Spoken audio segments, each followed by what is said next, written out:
Hey all, இன்றைக்கி என்ன பார்க்க போகிறோன்னா, மீஷோவில் பேபிக்கு ஹூடர் டவல் தான் வந்துட்டு ஆர்டர் பண்ணியிருந்தோம்.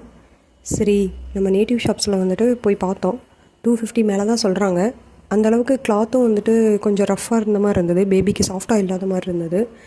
சரின்னு சொல்லி நான் சுற்றி பார்த்தேன். எந்த கடையிலுமே அந்தளவுக்கு நல்லால, அந்த மாதிரி தான் இருந்தது. ஆனால் மீஷோவில் வந்துட்டு இந்த கிளாத்து இமேஜில் பார்த்தேன், ஓகேவாக இருந்தது. சரி, ஆர்டர் போட்டு பார்ப்போம், சப்போஸ் கிளாத் குவாலிட்டி வந்துட்டு நல்லா இல்லைனா ரிட்டன் போட்டுருவோம் அப்படின்னு சொல்லிட்டு தான் ஆர்டர் போட்டேன். 133 ருபீஸ் தான். ஆனால் செம்மையாக இருந்ததுங்க, நிஜமாவே. கலரும் அதே மாதிரி தான் இருந்தது. கிளாத்தும் சூப்பராக இருந்தது. பனியன் டைப் கிளாத்து தான். 133 ருபீஸ்க்கு சூப்பராகவே இருந்தது. அதே மாதிரி தண்ணியில் போட்டால் சாயம் போகும், சுருங்கும், அந்த மாதிரிலாம் எதுவுமே இல்லை. ரொம்ப சூப்பராக இருந்தது. எனக்கு ரொம்ப பர்சனலாக பிடிச்சிருந்தது. பேபிக்கும் சாஃப்டாக இருந்தது. எங்கேயாவது வெளியே போகிறதுனா அதான் போட்டு எடுத்துகிட்டு போகிறேன். நிஜமாவே சூப்பராக இருந்தது.